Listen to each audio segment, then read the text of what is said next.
아, 자, 오늘은 그 물리학원에서 첫 번째 대단원 역학과 에너지 부분 그 마인드맵으로 정리를 좀 하도록 하겠습니다. 콕 세 가지 중단으로 나눠져 있는데 뉴턴의 역학에 대한 단원이 있고요. 그 다음에 연력학에 대한 내용이 있었고 특수상대성 이론에 대한 내용이 있었습니다. 이 중에서 뉴턴의 역학 먼저 보면요.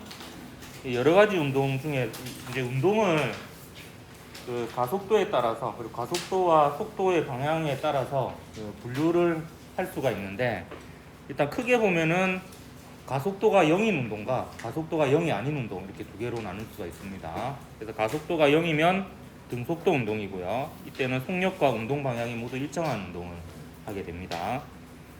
가속도 운동 중에서도 이제 분류를 이제 보통 세 가지 정도로 이렇게 하는데요. 이 가속도 방향하고 속도 방향이 나란하면 속력만 변합니다.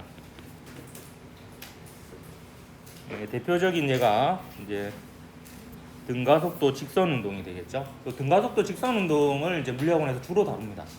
계산하고 막 이런 것들은요. 그다음에 속도의 방향과 가속도의 방향이 서로 수직인 경우가 있습니다. 이 경우에는 그 속도의 방향, 운동 방향만 변화하게 되고요. 이거는 얘가 하나밖에 없습니다. 이거는 이제 등속 원운동이죠.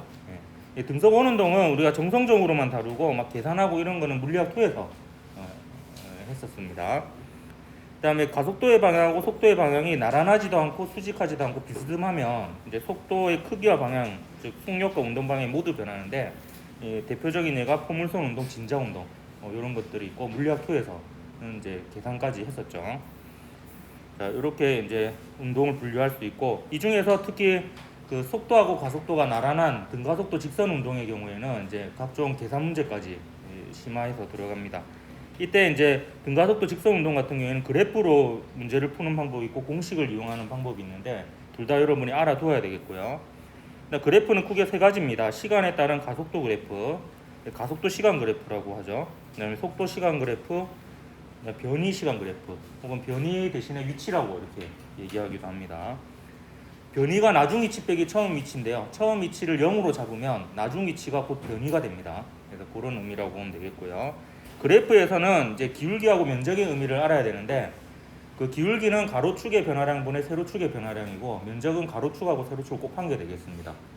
근데 가속도 시간 그래프에서 시간에 따른 가속도의 변화량은 우리가 관심이 없는 양이고요. 면적 같은 경우에는 가속도 곱하기 시간이 되는데 가속도가 시간분의 속도의 변화량이니까 면적은 속도 변화량이 되겠습니다. 가속도 시간 그래프에서.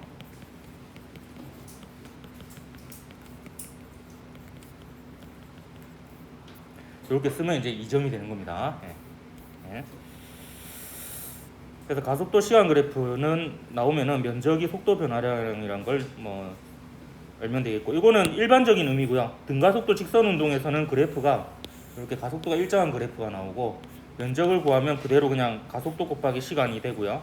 그거는 t초일 때 속도 빼기 0초일 때 속도 이렇게 되겠습니다. 여기다 적어놓을까? 이거는 그냥 필기만 해놓으면 되겠습니다. t초일 때 속도가 v고요. 0초일 때 속도가 v0가 v0. 처음 속도가 항상 0이지만은 아니니까 이렇게 쓸 수가 있겠습니다. 자, 그 다음에 그 등가속도 직선 운동에서는 가장 중요한 게 속도 시간 그래프입니다. 대부분의 문제가 속도 시간 그래프 그려서 기울기 정보와 면적 정보를 맞춰가다 보면은 이제 다 문제가 풀리는데요. 기울기는 시간분의 속도의 변화량이니까 기울기는 가속도를 의미하게 되고요. 그 다음 면적은 속도 곱하기 시간인데 속도가 시간분의 변이죠. 시간분의 위치 변화량이니까 거기다 시간을 곱하면 위치 변화량이 됩니다.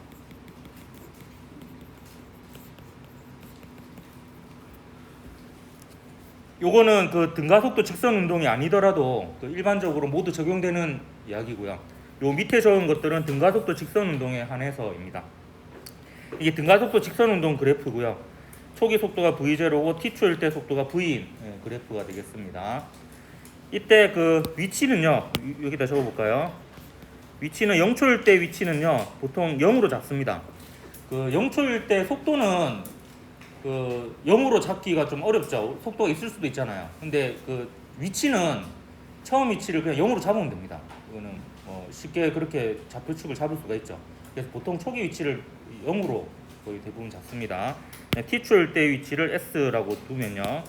일단 면적은 이제 요 사다리꼴 면적, 기울기는 T분의 V 빼기 V0죠. 이게 이제 V 빼기 V0니까 이게 가속도라는 거고. 그래서 요 식을 잘 보면 V는 V0 플러스 AT라는 그 속도 관련 등가속도 직선운동 공식이 나옵니다.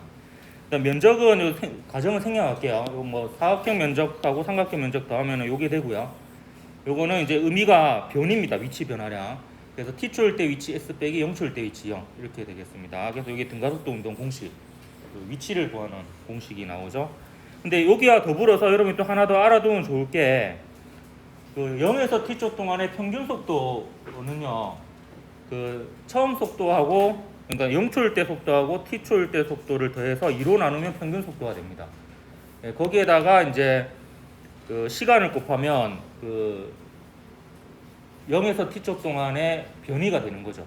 그래서 요 그래프에서 보면 이제 V 더하기 V0 나누기 2 하면요. 요 가운데 값이 되고요. 요걸 이제 쭉 그어 보면 결국에 요 직사각형 면적하고 요 사다리꼴 면적이 같죠? 그래서 요게 이제 평균 속도이기 때문에 평균 속도를 이용해서 문제를 풀면 더 편한 경우가 많습니다. 그래서 이것도 같이 알아두면 좋겠고요. 그 평균 속도는 0에서 T초 사이의 평균 속도면 요거는 2분의 T초인 순간의 속도이기도 합니다. 그래서 만약에 평균 속도를 구하면 요 지점을 완전히 알게 되는 거죠. 2분의 T일 때 속도가 평균 속도가 되니까 이게 요 속도 시간 그래프에서 두 점의 좌표를 알면 기울기 가속도를 구할 수 있거든요. 그래서 요거 정보를 역시 면적에 대한 정보, 변이에 대한 정보가 나오면 평균 속도를 이용하면 좀 문제를 풀 때 용이할 때가 많습니다. 그리고 변이 시간 그래프 혹은 위치 시간 그래프에서 기울기는 시간분의 위치 변화량이 되니까 이게 속도가 된다라는 거, 속도가 되고요. 이거는 뭐 그냥 속도가 점점 증가하는 거 정도 확인할 수 있습니다. 이렇게 하고 공식 세 가지 좀 이것도 외워두면 좋습니다. 간단한 경우에는 공식을 이용하는 게 편할 때도 있거든요. T초일 때 속도 V는 0초일 때 속도 V0 더하기 가속도 곱하기 시간이고요. S는 V0T 플러스 2분의 1 AT 제곱이죠. 그 EAS는 나중 속도의 제곱 빼기 처음 속도의 제곱 이렇게 되겠습니다. 이것도 그 간혹 쓰일 때가 있기 때문에 그래도 외우는 둬야 되겠습니다.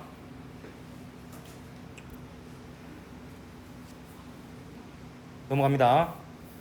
오늘 한 시간 안에 이거 다 할 거거든요. 자, 뉴턴의 운동 법칙 1, 2, 3법칙 한번 복습해 보도록 할게요. 뉴턴의 제1법칙은 합력이 0이면 그 물체에 작용하는 모든 힘을 더한 합력 R자 힘이 0이면 속도가 일정하다. 뉴턴의 제1법칙이 되겠습니다. 속도가 일정하다라는 것은 그 속도의 크기와 방향이 모두 일정하다 라는 의미가 되겠고요. 따라서 정지했던 물체는 계속 정지 상태가 유지되고 움직이고 있던 물체는 계속해서 움직이는, 그래서 그 자신의 운동 상태를 유지하려고 하는 성질을 관성이라고 해서 이 법칙을 관성의 법칙 이렇게 얘기합니다. 이게 제1법칙이고요. 그럼 제2법칙은 이제 속도가 변하는 경우입니다. 그래서 이걸 ma 이꼴 f라고 이렇게 쓸 수가 있죠. f는 합력이고요. 그래서 가속도는 합력에 비례하고 질량에 반비례하고요. 그리고 가속도의 방향은 합력의 방향과 같습니다. 뉴턴의 제2법칙으로부터 파생되어 내온 식이 이 두 가지가 있습니다. 크게 보면요. 하나는 충격량과 운동량 사이의 관계고 하나는 일 운동 에너지 정리가 되겠습니다. 충격량과 운동량 사이의 관계식은 힘 곱하기 시간, 이게 충격량이죠. 물론 이건 힘이 일정할 때 이렇게 쓸 수가 있고요. 힘이 일정하지 않을 때 이렇게 쓰면 이 F는 평균 힘을 의미하기도 합니다. 그래서 이 힘은 이름이 다양합니다. 합력이기도 하고요. 뉴턴의 2법칙으로도 하기 때문에 또 충격력이라고 불리기도 하고, 힘이 일정하든 일정하지 않든 식을 만약에 이렇게 쓴다면은 이 힘은 평균 힘을 의미하게 되겠습니다. 이 충격량은 운동량의 변화량과 같죠. 이렇게 쓸 수가 있겠습니다. 요게 나중 속도, 이게 처음 속도라고 하면 이게 나중 운동량, 이게 처음 운동량 이렇게 되겠죠. 요거 식 쓸 때 주의할 것은 항상 합력에 의한 충격량이 운동량의 변화량 것 같습니다. 뉴턴의 제2법칙으로부터 나왔기 때문이에요. 그다음 뉴턴의 제2법칙으로 나온 식 중에 하나가 일 운동 에너지 정리가 있습니다. 힘 곱하기 거리를 하면 정확하게 얘기하면 힘과 변위의 내적입니다. 힘하고 변위의 내적이고요. 이것도 역시 힘이 일정할 때 이렇게 쓸 수 있는 거고요. 힘이 일정하지 않을 때는 FS 그래프에서 면적을 구해야 되고, 요거는 운동 에너지 변화와 같죠.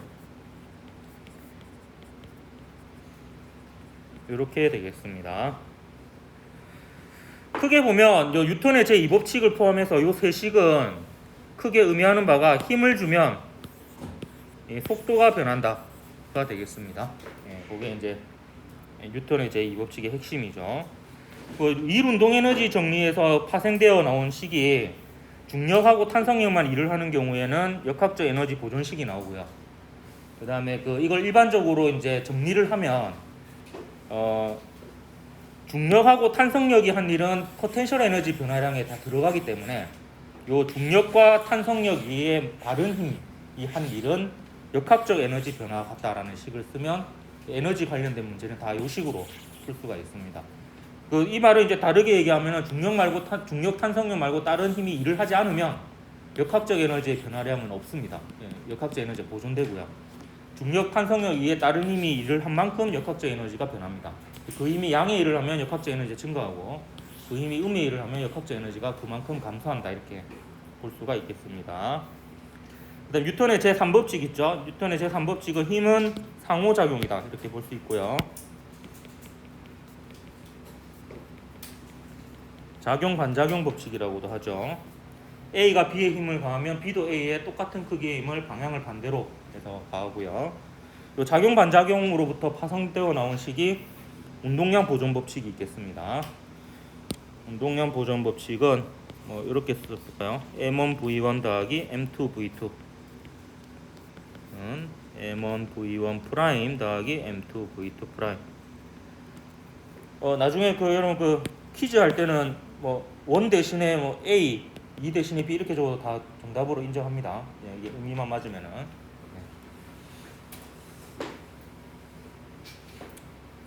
운동량 보존 법칙은요, 충돌 직전과 충돌 직후를 놓고 보면 항상 성립합니다.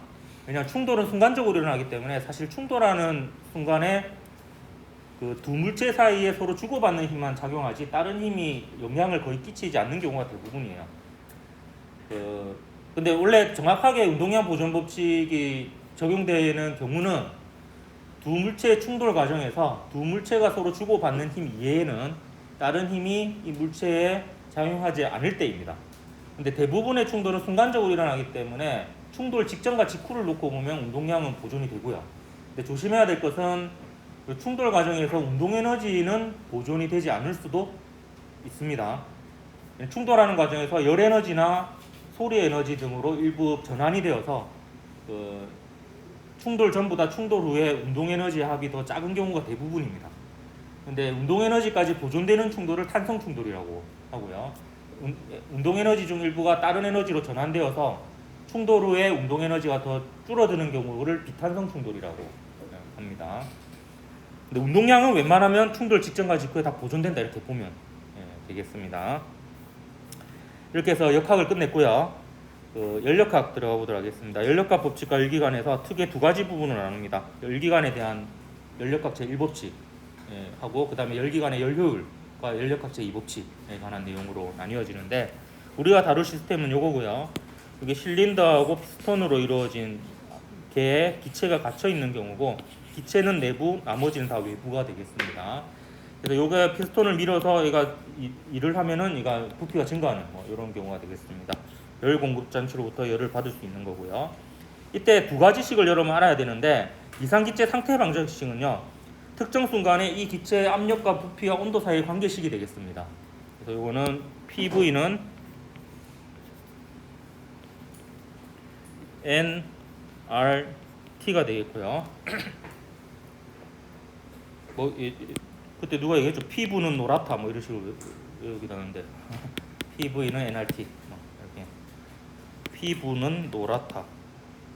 너 얘기 안 해줬나 내가? 얘기 안 하기로 했죠. 네. 너희끼리 오늘 요 P는 압력이고요. V는 부피, N은 몰수. 몰수는 그냥 기체 양이라고 보면 되겠고요. 대부분의 문제에서는 갇혀 있기 때문에 변하지 않습니다. 요 기체 상수도 변하지 않습니다. 예. 그 아보가드로 법칙이라고 보면 되겠어. 등온, 등압, 등부피, 등분자수. 여기 아보가드로 법칙이죠. 같은 온도, 같은 압력, 같은 부피 속에 들어있는 기체 분자의 개수는 기체 분자의 종류와 관계없이 모두 같다. 가 이제 아보가드로 법칙이고요. 이게 보일샤르의 법칙도 다 들어간다라고 볼 수 있습니다. 요 온도가 일정하면 PV 값이 일정하다가 보일의 법칙. 그다음에 압력이 일정하면은 기체의 부피는 온도에 비례한다가 샤르의 법칙. 이렇게 해가지고 이 안에 이제 다 들어있죠. 이건 특정 순간에 이상기체 압력과 부피와 온도 사이의 관계식이라고 보면 되기 때문에 압력, 부피, 온도 중에서 두 개를 알면 나머지 한 개를 알 수 있습니다. 그래서 요거를 이제 여러분이 알아두면 되겠고요. 요 식이 필요한 이유가 연력학 제1법칙에서 부피 변화와 온도 변화는 알 수 있는데요. 압력 변화는 알 수가 없어요. 그럼 압력 변화는 이 식으로 구해야 돼요. 부피 변화는 기체가 한 1로 구할 수 있고요. 온도 변화는 기체의 내부 에너지 변화로 구할 수 있는데 압력은 1법칙으로는 구할 수가 없습니다. 그래서 이 식까지 적용을 해야지 알 수가 있습니다. 그래서 이 식을 외워야 되고요. 중요한 식입니다. 연력학 제1법칙은 Q는 W 더하기 델타 U 이렇게 되겠고요. Q는 월급이라고 생각이라 그랬죠. 그래서 이제 기체가 이상 기체가 내부로부터 받는 열량인데요. 얘가 플러스면은 열을 흡수한 거고요.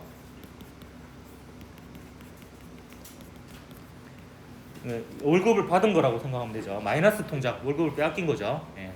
그래서 이거는 열을 방출한 것이다. 이렇게 보면 되겠습니다. 그래서 연력학 제1법칙에서는 각 항의 부호가 뭘 의미하는지를 여러분이 잘 해석을 할 줄 알아야 되겠습니다. W는 기체가 피스톤에 한 일입니다. 외부에 한 일이고요. 근데 기체가 외부에 한 일이 플러스라는 것은 기체의 부피가 증가했다라는 뜻이고요. W가 마이너스라는 것은 기체의 부피가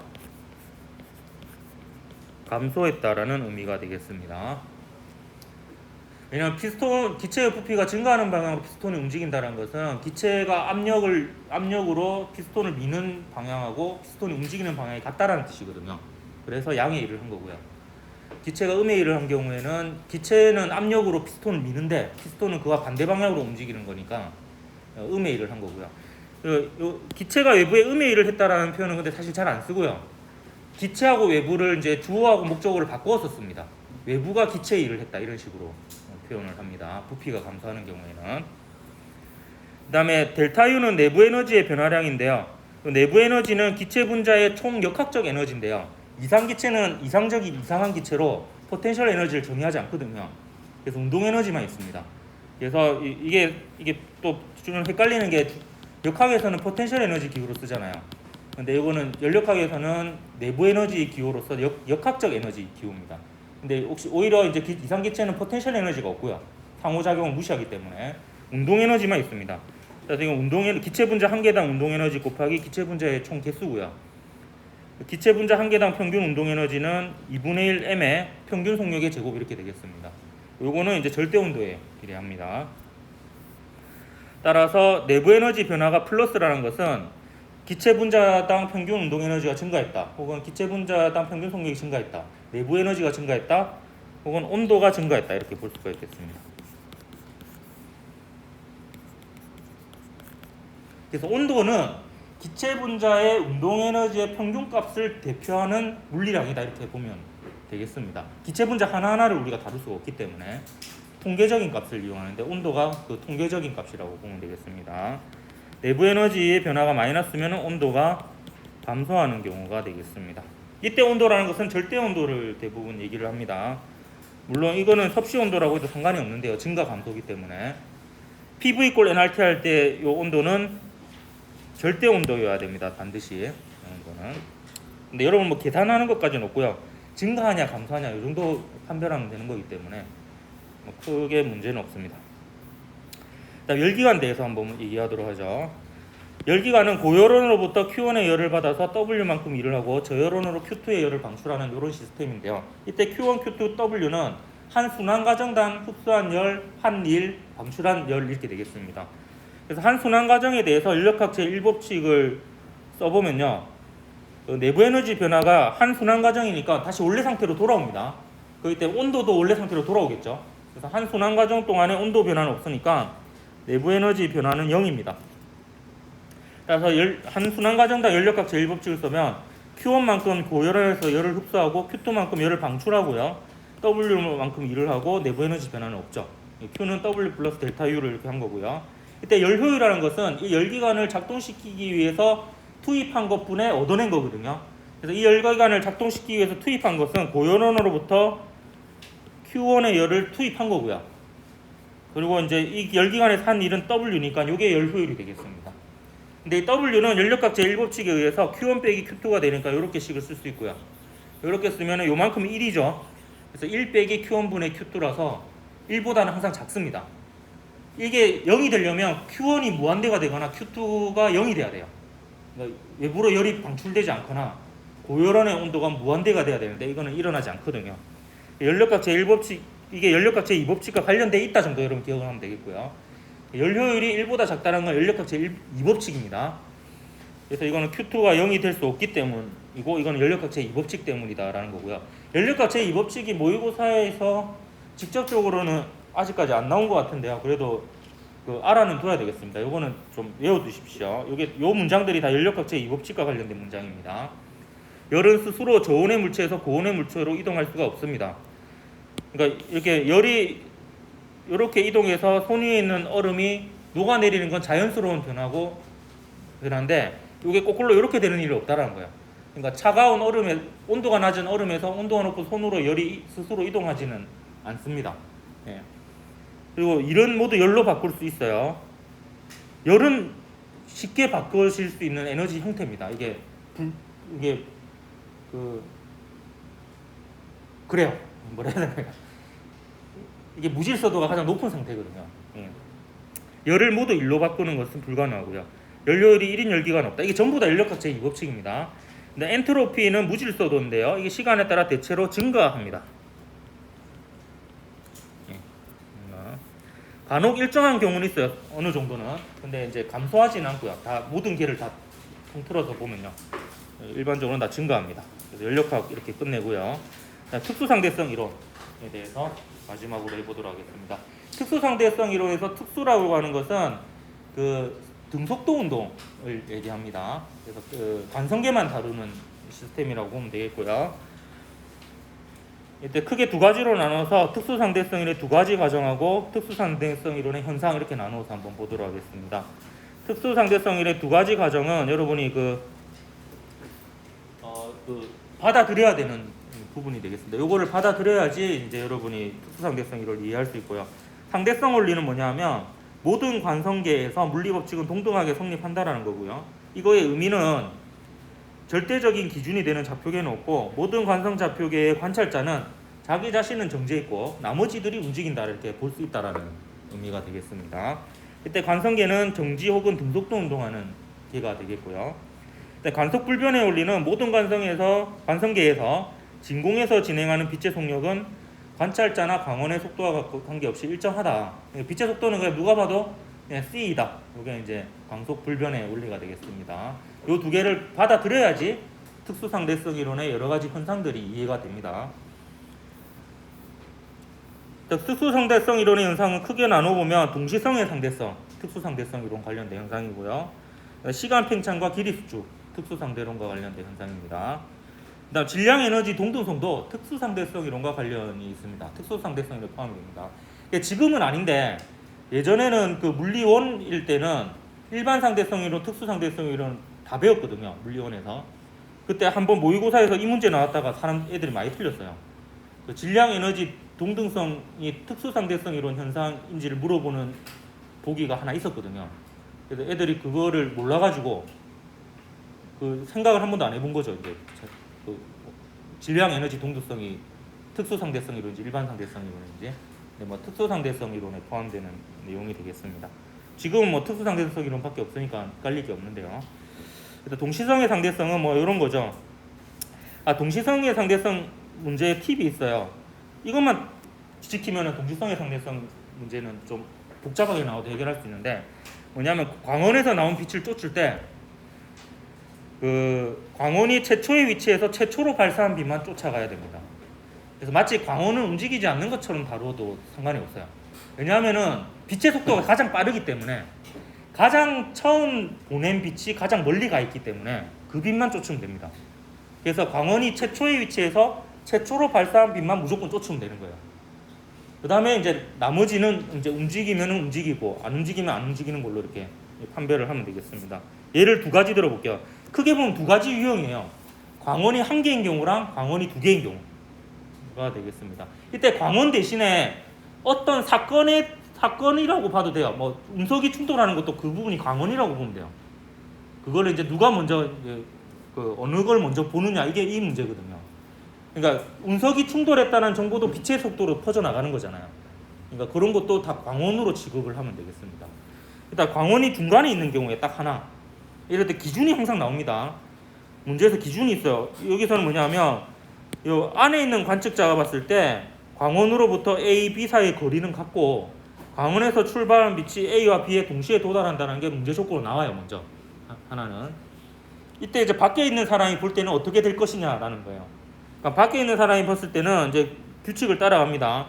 광원에서 나온 빛은 최초의 위치에서 최초로 발사한 빛만 쫓아가는 거예요. 그러니까 얘가 이렇게 퍼져 나가는 동안 제가 위하고 물로 그 열을 맞춰놨거든요.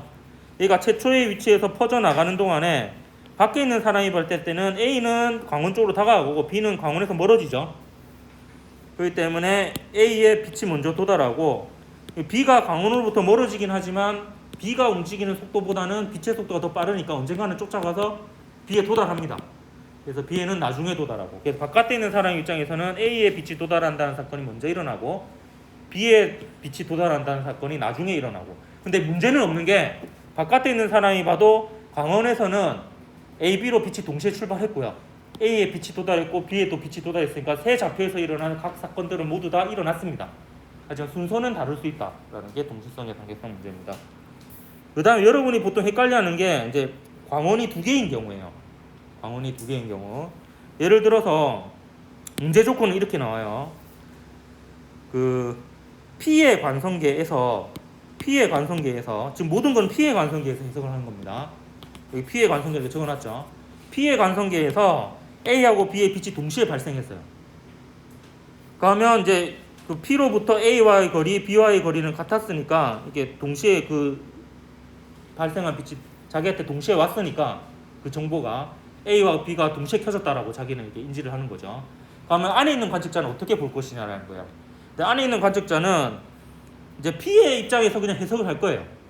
P의 입장에서 그 안에 있는 관측자 입장에서 해석을 할 게 아니고 P의 입장에서 해석을 하면 그 A에서 발생한 빛과 B에서 발생한 빛은 항상 최초의 위치에서 최초로 발생한 빛만 쫓으면 됩니다.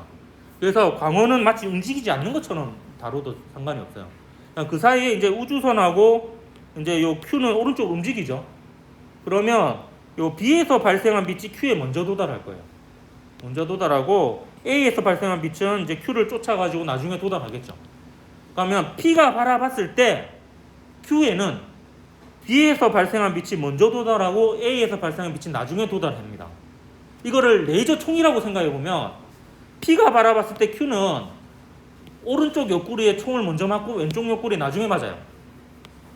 근데 이거는 누가 봐도 그렇게 일어나야 돼. 우주에서 어떤 관측자가 봐도 Q는 오른쪽에 총 먼저 맞고 왼쪽에 나중에 맞아야지, 다른 사람이 봤을 때는 왼쪽이 먼저 맞고 오른쪽이 나중에 맞거나 혹시 동시에 맞거나 이런 게 일어나면 안 되는 거예요.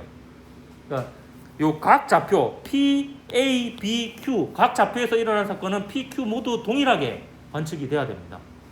그러면 반면에 Q가 바라봐도 P에는 A에서 발생한 빛과 B에서 발생한 빛이 동시에 도달해야 돼요. 근데 그 Q의 입장에서는 B가 먼저 켜지고 A가 나중에 켜지면 B하고 P는 멀어지잖아요.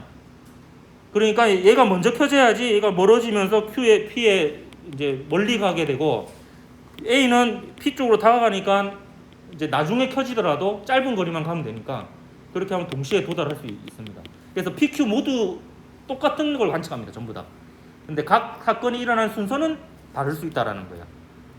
PQ 모두 봐도 A는 켜지고 B도 켜지고 P에는 빛이 동시에 도달하고 Q에는 B에서 온 빛이 먼저 도달하고 A에 온 빛이 나중에 도달하고 이렇게 다 똑같이 일어나게 됩니다. 근데 순서는 P가 봤을 때는 A하고 B가 켜진다는 사건이 동시에 일어나고 Q가 봤을 때는 B가 켜진 사건이 먼저 일어나고 A가 켜진 사건이 나중에 일어나고 이렇게 되는 겁니다. 그래서 광원이 두 개일 때 여러분 좀 헷갈려 하거든요. 그래서 이 부분 따로 정리를 해봤고, 그다음 시간 팽창과 길이 수축은 제가 뮤온의 수명 가지고 한 번에 얘기를 하도록 하겠습니다. 뮤온이 지상에서 한 10km 상공에서 생성이 돼요. 그다음에 그 지면에 도달하자마자 소멸이 된다라고 합시다. 그래서 뮤온이 생성되는 뮤온이 소멸되는 사건을 사건 2라고 하면 사건 1과 사건 2 사이에 일어나는 그 흘러간 시간은 뮤온의 수명이 되는 거죠. 뮤온의 수명은 100만 분의 2초 정도 됩니다. 100만 분의 2초이기 때문에 그 고전적으로 해석해 보면 뮤온이 빛의 속도, 최대 속도가 빛의 속도잖아요. 빛의 속도로 달려간다 해도 660m 가고 없어져야 돼요. 3 곱하기 10의 8승 m/s의 속도로 100만 분의 2초 동안 가면요 한 660m 정도 되거든요.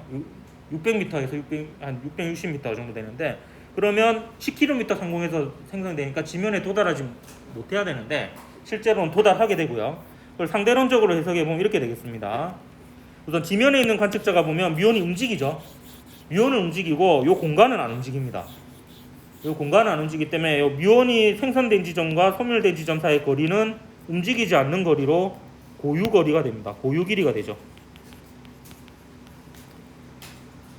반면에 뮤온의 수명은요, 뮤온이 생성되는 사건은 여기서 일어나고 뮤온이 소멸되는 사건은 여기서 일어나기 때문에 서로 다른 좌표에서 일어나는 사건 사이의 시간 간격은 움직이는 시계의 시간 간격이 되고 늘어난 시간이 됩니다. 그래서 이 t가 늘어난 시간이 되어서 시간 팽창에 의해서 수명이 늘어나서 지면에 도달할 수 있습니다. 그러니까 그 지면에 있는 관측자 입장에서는 뮤온의 수명이 100만 분의 2초가 아니고 그보다 더 긴 수명을 가진다는 거죠. 반면에 뮤온과 같이 움직이는 관측자, 뮤온의 입장에서 보면 뮤온의 입장에서는 온 세상이 움직이는 거예요. 온 세상이 빛의 속도에 가까운 속도로 움직이고요. 그렇기 때문에 이 공간이 움직이기 때문에 이가 길이 수축이 일어납니다. 반면에 뮤온이 생성되는 사건과 소멸되는 사건은 바로 옆에서 일어납니다. 같은 좌표에서. 그래서 수명은 100만 분의 2초 그대로입니다. 시간은 그대로인데 길이 수축이 일어나서, 그러니까 시간은 고유 시간으로 그대로 100만 분의 2초입니다. 근데 길이 수축이 일어나서 지면에 도달할 수 있습니다. 얘는 그러니까 10km가 아니고 660m인 거죠. 공간 사이의 거리가. 그래서 뮤온의 현상을 시간 팽창과 길이 수축으로 다 설명할 수 있는데, 시간 팽창 같은 경우는 뭐 이렇게 보면 되겠습니다. 이게 빛시계인데요. 얘가 관측자예요. 얘가 관측자입니다. 관측자가 시계 두 개를 보는 거예요. 자기 자신의 시계를 보고 요 우주선 안에 있는 시계를 보는 겁니다. 그러니까 자기 자신의 시계는 일상적으로 흘러갑니다. 똑딱 똑딱 똑딱 똑딱 똑딱 이렇게 흘러가고, 요 움직이는 우주선 안에 있는 움직이는 시계에서는 빛의 속도는 누가 봐도 동일하니까요. 이게 똑딱이거든요. 그래서 똑딱 똑딱 똑딱 이렇게 흘러가는 겁니다. 그러니까 느리게 가는 거죠. 시간이 팽창해서 한 번 왕복하는데 걸린 시간이 늘어나서 시간이 천천히 흘러가는 겁니다. 그래서 자신의 시계는 똑딱 똑딱, 움직이는 시계는 똑딱 똑딱 이렇게 흘러가는 겁니다. 그래서 움직이는 시계가 느리게 간다. 요게 이제 시간 팽창이 되겠고요. 길이 수축은 움직이는 방향으로 길이가 줄어든다, 수축한다. 이게 길이 수축이 되겠습니다. 됐습니까? 이제 거의 다 됐다. 이제 마지막으로 질량, 에너지, 동등성 보겠습니다. 물체의 속력이 빨라질수록 관성이 커져요. 근데 관성이 커진다는 것은 물체의 질량이 증가한 것과 같은 효과가 일어납니다. 질량이 에너지이므로, 곧 에너지가 곧 질량이므로 운동 에너지에 의한 관성이 생겼다, 이렇게 해석을 할 수가 있습니다. 정지 질량을 m, 그리고 움직이는 물체의 질량을 상대론적 질량 m'이라고 두면 M하고 M''을 비교해 보면 움직이는 물체의 질량이 더 크고 속도가 빠르면 빠를수록 그 효과는 더 크게 일어납니다. 그리고 정지한 물체의 에너지는요, 이걸 정지 에너지라고도 하는데요. 이건 정지한 물체의 질량 곱하기 광속의 제곱, E는 MC 제곱 이렇게 쓸 수가 있습니다. 뭐 이 정도 알면 될 것 같아요. 질량, 에너지, 동배성. 움직이는 물체의 질량이 커진다. 그래서 빠를수록 더 커진다. 그 다음에 에너지하고 질량은 서로 산호 전환 가능하다. 그리고 그 사이 관계식은 E는 MC 제곱. C 제곱이 굉장히 크기 때문에 조그만 질량이 없어져도 에너지가 막대한 에너지가 나오게 됩니다. 그걸 이용하는 게 핵 에너지가 되겠고요. 그리고 움직이는 물체의 질량이 크다. 그리고 질량과 에너지는 상호 전환이 가능하다. 질량이 에너지로 바뀔 수도 있고 에너지가 질량으로 바꿀 수도 있습니다. 근데 그 중에서 질량이 에너지로 바뀌는 대표적인 예가 핵변환이 되겠고요. 이건 빈칸 없습니다. 핵융합, 핵분열 있죠. 이거 시갈 때 조심할 건 아니고 뭐 알아둬야 될 게 요 왼쪽 위에 있는 게 질량수죠. 양성자수하고 중성자수 더한 거고요. 왼쪽 아래 있는 게 원자번호, 양성자수가 되겠습니다. 그래서 질량수하고 양성자수는 보존됩니다. 그러니까 질량수가 하나가 완전히 없어질 만큼 질량이 없어지진 않습니다. 결합 에너지의 크기에 따라서 질량이 결손이 일어나는 거기 때문에 양성자 하나나 중성자 한 개가 통째로 날아가는 건 없습니다. 없고 그래서 질량수는 보존되고 또 원자번호는 전하량 보존이라고 보면 되겠고요. 질량 결손이 클수록 이 과정에서 나오는 에너지가 크다 이렇게 볼 수 있습니다. 그래서 이 두 과정을 보면 질량 결손이 누가 더 많이 일어났느냐? 얘가 더 많이 일어났다 이렇게 볼 수가 있겠습니다. 이렇게 해서 그 역학과 에너지 단원 정리 마무리하도록 하겠습니다. 수고했습니다.